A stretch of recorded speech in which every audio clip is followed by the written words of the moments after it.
I got a new mic. So, if you're watching this in the inevitable supercut, that's why the audio quality is suddenly different. Okay, on with the show. We have reached the absolute bottom of the iceberg, the Marianas Trench, if you will. As for any addendums or corrections to the previous tiers, Midori is an adaptation of a manga called Shoujo Tsubaki. Auschwitz is located in Poland, not Germany. Wow, can't believe I messed up that one. Gacha Life has gacha mechanics but no gambling, and we have a Shadman update of all things. Yeah, so recently there's been some stuff going on, and basically this one tweet I saw calling Shadman the Epstein of YouTubers makes perfect sense. I mean, Shadman himself, I have no idea what he's doing or where he's at, but there's now a weird Shadman connection theory. Oh, and speaking of that creep, one more thing. It seems the legality of con artwork actually differs from country to country. Really don't care to look it up because that shit's gross, and if you're into that, please become intimately acquainted with your local wood chipper. Should also note that the novel Lolita isn't necessarily just gross man enters inappropriate relationship with underage girl. Someone in the comments section brought to my attention that the author Vladimir Nabokov actually suffered CSA himself, and the book has been somewhat misinterpreted. Admittedly, I haven't read it, I just cited it as the source of the words and con, since that's what the entry was about. Alright, that stuff is disgusting, I don't like it, and you'll never hear me talk about it again. Anyway, that's it for corrections and updates. Before we begin, like the previous tiers, it may appear I'm going out of order, but that's just a matter of using necessary words after the 2-minute or 2.5-minute mark, or whatever it is. So, without further ado, let's begin the finale. That's not actually the finale because we're doing the viewer-submitted bonus tier after this, but whatever, let's get on with Linkara's webcomic, The Lightbringer. Man, I really should have moved this one up into an earlier tier, but luckily this makes me delay the nasty stuff.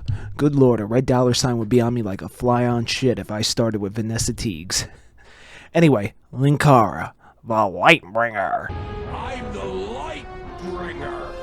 I'm the fucking universe. Anyway, Linkara is a YouTuber who covers comic books. He was actually one of the earliest adopters of the YouTube format to review comics and has been a staple of the channel Awesome, formerly That Guy with the Glasses crew, since back when you had to have a Blip TV account to make ad revenue from your videos. So he's a YouTube OG practically.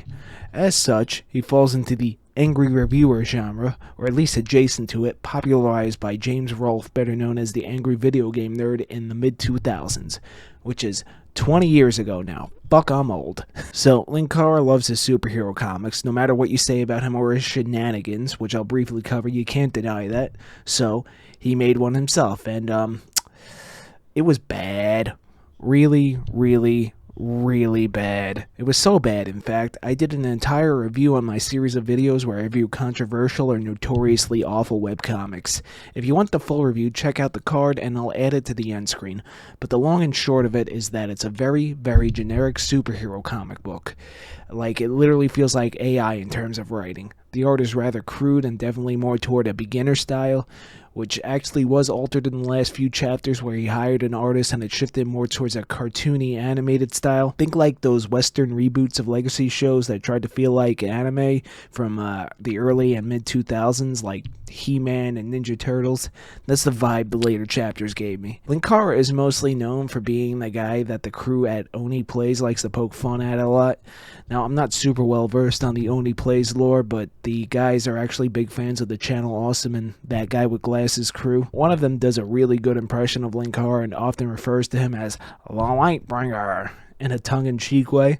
Linkara, unlike Nostalgia Critic, who actually recently worked with the crew on their show Smiling Friends, is not a good sport about it. As a matter of fact, he's quite salty about it. There were also some leaks about Linkara's search history on Rule 34, which included some illegal stuff.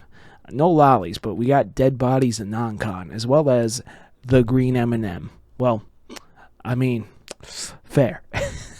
There's also a whole saga about this creator, Iron Liz, who's a trans woman to my knowledge, and Linkara dated her and claimed she wasn't trans, and she was actually open about her transness. Honestly, that's a whole can of worms I don't want to open right now. But one good thing, I don't know who does it on the Only Plays crew, but one of them does an excellent Trump impression and created one of the best memes from a fictional interaction with Linkara at a Trump rally. And there's really good animation, I'll link here, that I watch like once a week. It's great. Anyway, that was Linkara the Lightbringer. Check out my review for a more in-depth look at the comic itself. But remember, don't give him his jacket back. Nikolas Federov. Nikolas Federov is an amazing artist and musician. I legitimately love his work so much, but there's more to the story than just the weirdness of his animations. Okay, so Federov makes these wild 3D animations based around like late 90s and early 2000s CG. His intent is to be as accurate as possible to the era. To my understanding, he actually uses ancient software to make them. His stuff is really trippy and weird, and the music's awesome. But there was some mild controversy, or rather upheaval, in his fanbase that led him to leave the internet, at least for a while. So Chadtronic is a YouTuber that frequently does reaction videos. He usually picks a theme such as curse commercials and runs with a few videos. Now, these are actually pretty quality compared to other reaction channels that just steal content. Chad actually applies the transformative part of transformative content. He started a series, which I think he's still doing, called Deep Into YouTube, years ago now. Damn. Time just keeps moving forward mercilessly. In the inaugural episode, he reacted to Fedorov's catalog. Now, a lot of people, like myself, thought Fedorov's work was fucking awesome and started following him because of it. But Chad has a much, much larger audience than Fedorov, and to be honest, I don't think the demographics converge. So, some people were likely leaving some unpleasant or idiotic comments to my understanding. Fedorov was irritated with this and shut down his comment section and went so far as to remove his channel. Now, I can't quite find all the details, but I do think Fedorov might be one of those artists that likes being obscure and hidden, although I'm not really sure. Also, when I started researching this, it turns out he has a new channel called Proxima64 where he posts animation and music, so I don't know.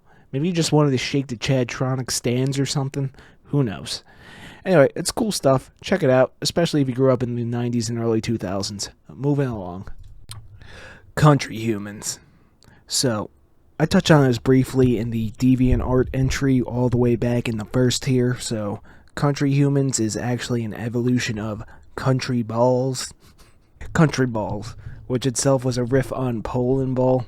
Poland Ball was patient zero in this story. Poland Ball was a personified character of the country of Poland created by a British artist only known as Falco. Some artists saw this and started to make their own country balls to make funny interactions that are sometimes just blatantly offensive.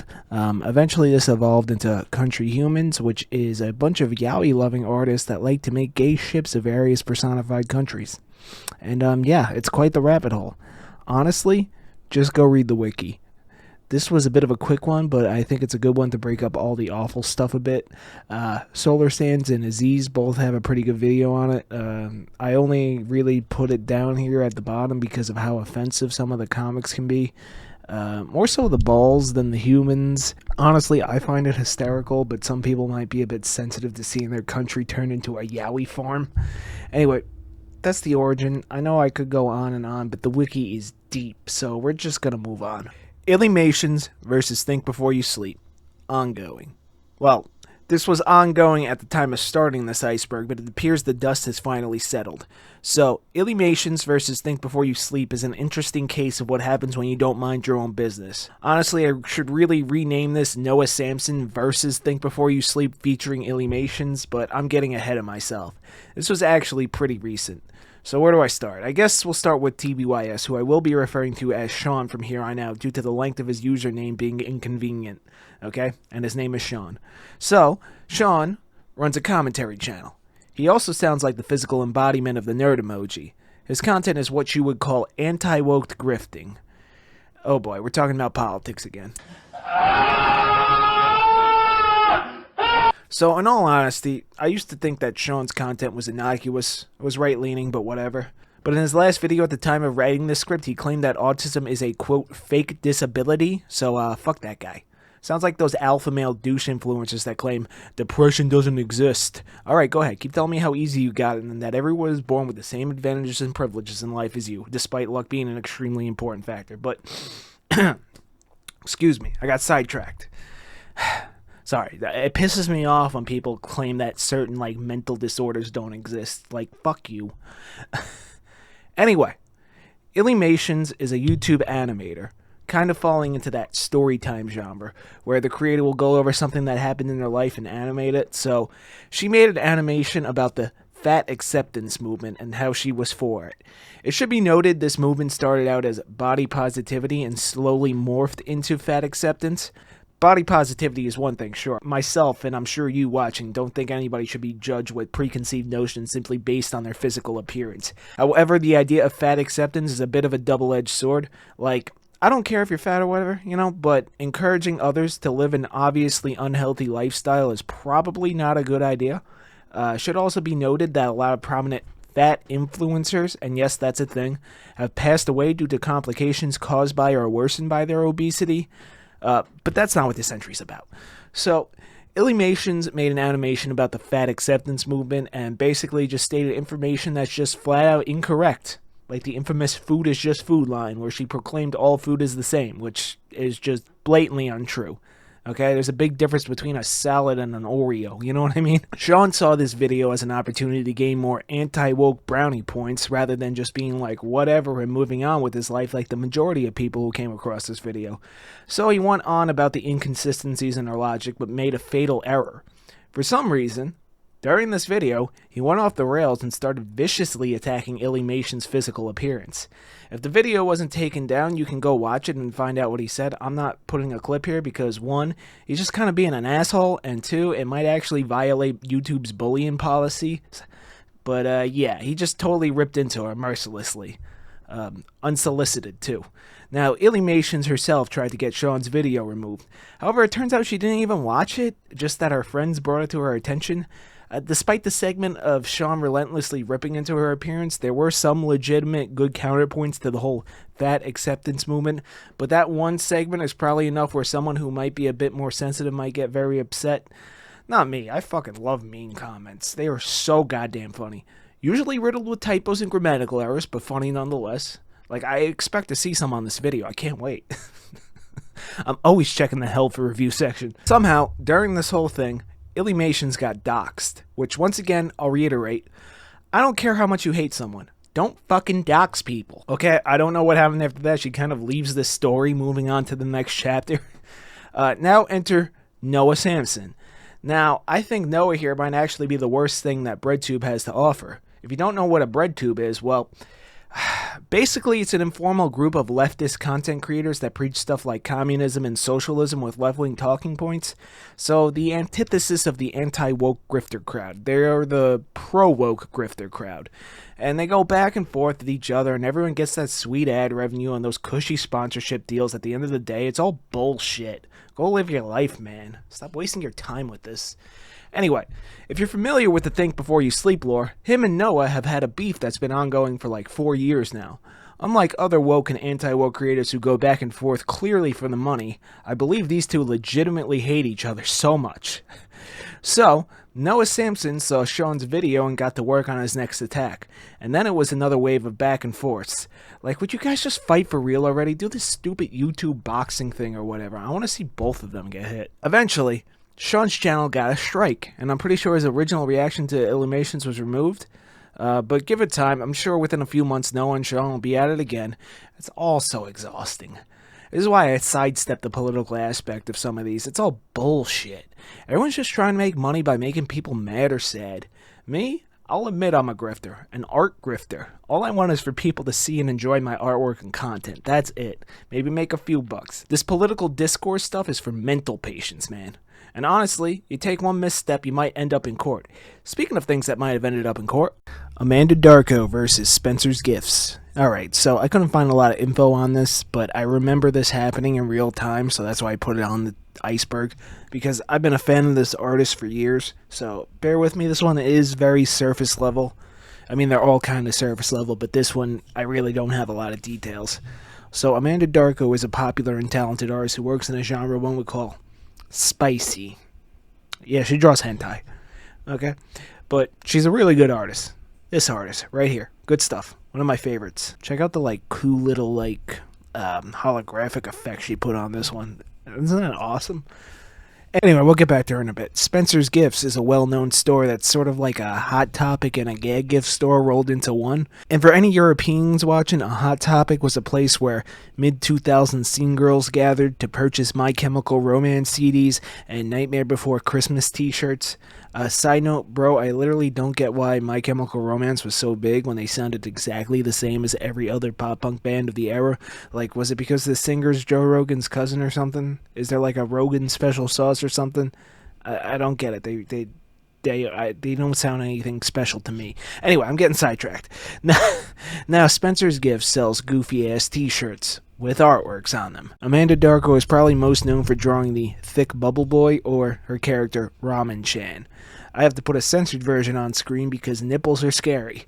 Anyway, one day Spencer's puts out a t-shirt with Ramen Chan on it, and obviously once Darko got wind of it, legal action was threatened because she never signed off on it.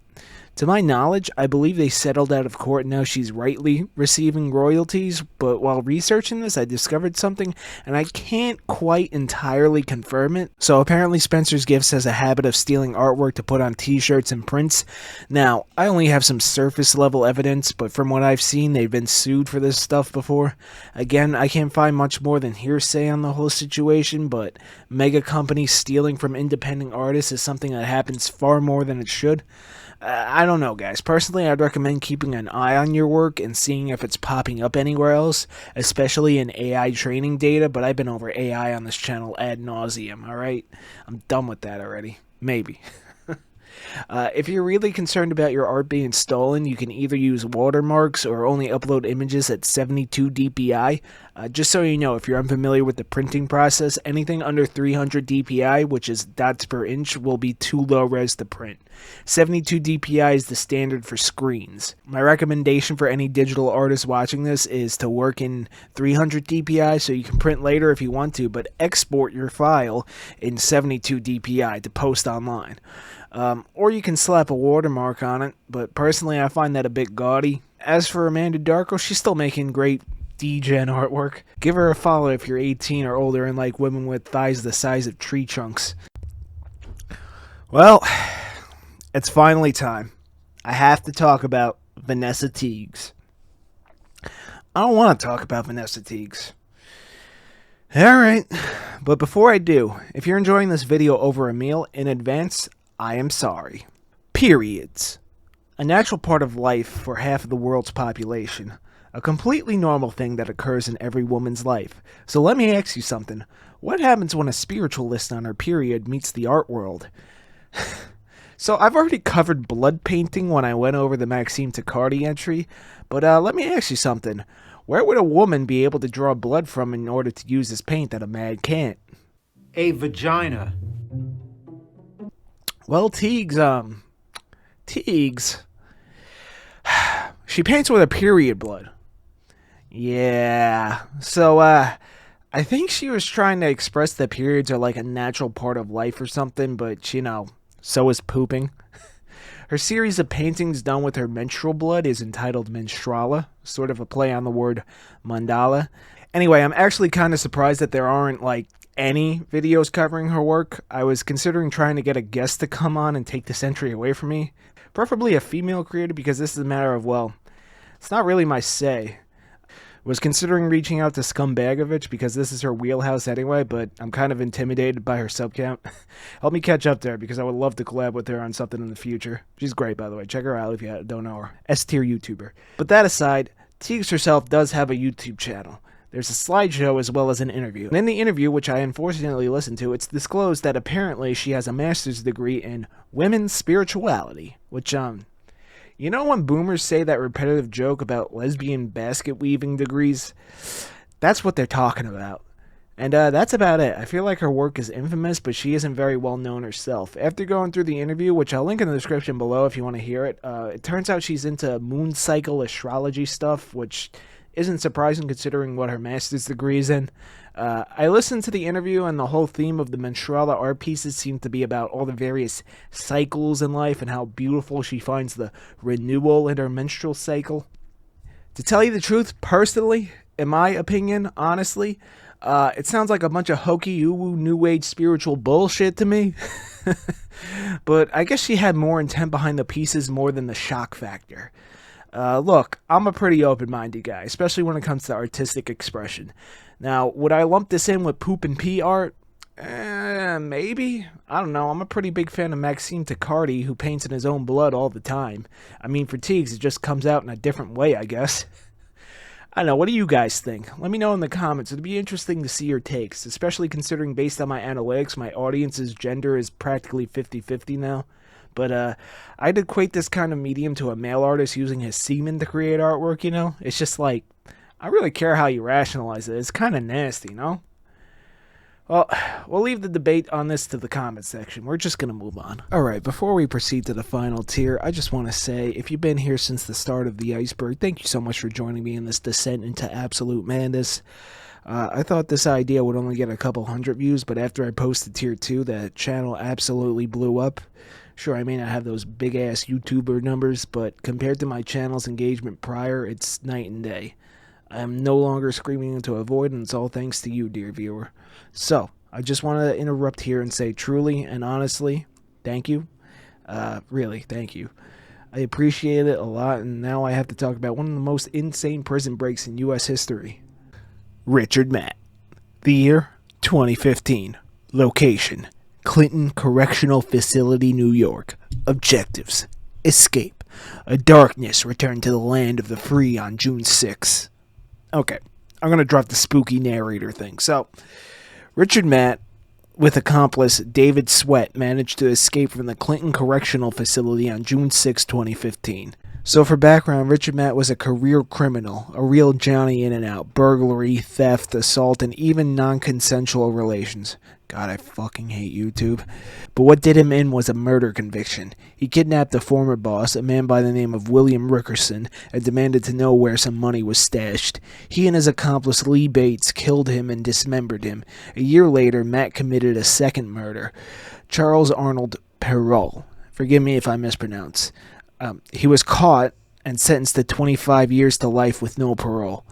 David Sweat, who's not really the point of this entry, but I'm sure you're curious. The long and short of it was basically an exchange of stolen goods spotted by a sheriff's deputy, Kevin Teresa. The criminal shot Teresa dead and Sweat ran him over with his car. The shooters got life without parole. The two essentially pulled a Shawshank Redemption and secretly tunneled their way out of the facility. They also had some help from the inside via corrupt corrections officers.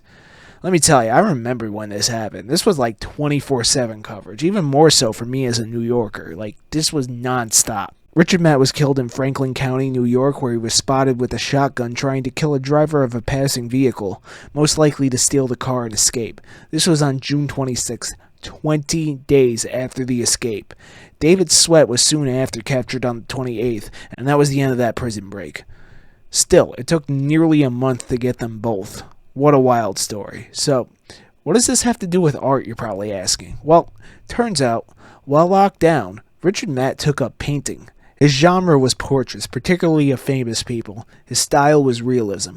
It should also be noted that he seemed to favor painting Democrat politicians, which, in turn, may have actually helped the Trump campaign that had just started that year. A lot of news stations prominently displayed his Hillary Clinton, the then Democrat nominee, portraits. So, yeah.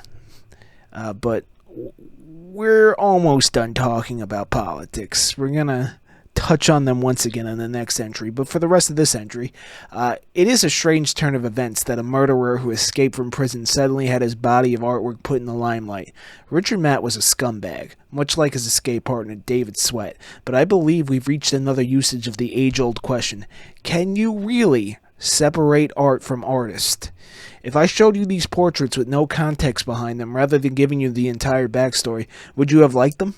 Would you appreciate the time and effort that went into them? And if you said yes, then after, if I told you about who did it, would you still consider them good paintings? Hard to say. To be honest, personally, I find Varg Vikernes to be a scumbag, literal convicted murderer, and blatant white supremacist. But damn, dude, philosophum. Hey, the radio still plays Michael Jackson songs. Anyway, on the subject of white supremacy, Emily Youcis. Oh boy, this one needs me to be careful with my words. Look, this is an immense rabbit hole unlike any I've seen before. Upon my first encounter with this person's story, I saw a bunch of people using words that have lost their meaning like racist, white supremacy, and Nazi. You know, I thought at first glance she was just a conservative and left-leaning people blew her stances out of proportion. But when I started researching myself, names like Richard Spencer, David Duke, and the Daily Stormer came up, and I was like, oh, she's an actual white supremacist. But that's not where the story starts. Okay, so Youcis is mostly known for two things: a degenerate cartoon dog and being the pistachio girl at some Philadelphia Phillies games. Oh, and hating the Jews and non-whites and all that. But I'm getting ahead of myself. This is a deep rabbit hole, one filled with explicit, grotesque sexual content and actual hate-filled rhetoric. And yes, I do feel it necessary to say actual, as the phrase hate-filled rhetoric means nothing these days. But Youcis is, well, at the time of writing this, I don't know, but the last time she was seen, she was a big fan of 1940s German mustache man for real. Okay, so a lot of this info I'm going to keep brief because I would highly recommend a video by YouTuber Broth called Emily Youcis Artist Insanity. It's very comprehensive and basically has all of the key events in Emily's story. There's another video on her that's a bit more popular that you might have seen, but the audio in that video is shit. And that's coming from a guy whose audio sounds like this, and that video was way more subjective too. Broth's video felt more like a just the facts kind of approach. So if you want a full story, go check that video out. I'll put it in the card in the description down below. But for this entry, Youcis is an animator who rose to prominence online as the creator of the Alfred Alfer series, which are a series of essentially edgelord cartoons. At least at first glance. Admittedly, she's actually quite a skilled animator, but her animation skill takes a backseat to the meat and potatoes of the story. In the few interviews she's given about her animations, it might give off the impressions that they were used as somewhat of a coping mechanism for unprocessed trauma. Whether that's true or not, I don't know, but I believe that's what can be perceived from what she has said about her animations. But you guys want to know about the weirdo shit, don't you? So she was actually a minor celebrity in baseball as she worked as the Philadelphia Phillies pistachio girl and helped make a somewhat semi-viral video. The comments section on it are legendary. I'm glad the video's still up. She was actually extremely popular in Newgrounds in the earlier days when Newgrounds was the place to post stuff. A proto-social media in a way. Honestly, I feel like I should do a documentary about the history of Newgrounds and why that website is so important in the future, but as for more base details, she also sang in some shitty grindcore band, and just so you know, if you're not familiar with the genre, calling a grindcore band shitty is actually praise, but these are just the base details. Where does the madness start? 2016. What a fucking year. Okay, so her first political jab on Twitter was a retweet of David Duke. Now, this is important. This isn't your stereotypical conservative like Tucker Carlson or Ben Shapiro. No, David Duke's all the way off the right, and he's an actual white supremacist. As a matter of fact, he was even a grand wizard of the Ku Klux Klan. Yeah, they got wizards or some shit. I don't know. You think she started a little bit more moderate, but no, 0 to 60, just like that. You might think, well, she makes those disturbing animations, so maybe she was trolling, but it gets worse. Much, much worse. Next up, she appeared at the National Policy Institute, which was hosted by notorious white supremacist Richard Spencer. It's just a convention of a bunch of racists being racist. So she ended up in a confrontation with the protesters at that event and ended up losing her job selling pistachios. At a certain point, she moved to South Korea because left-wing groups were after her. She appeared on white supremacist news platforms like Red Ice and the Daily Stormer. She got involved with some politician that was another racist or something. Honestly, there's so much to this story. I can't recommend Broth's video enough. Like, go watch it.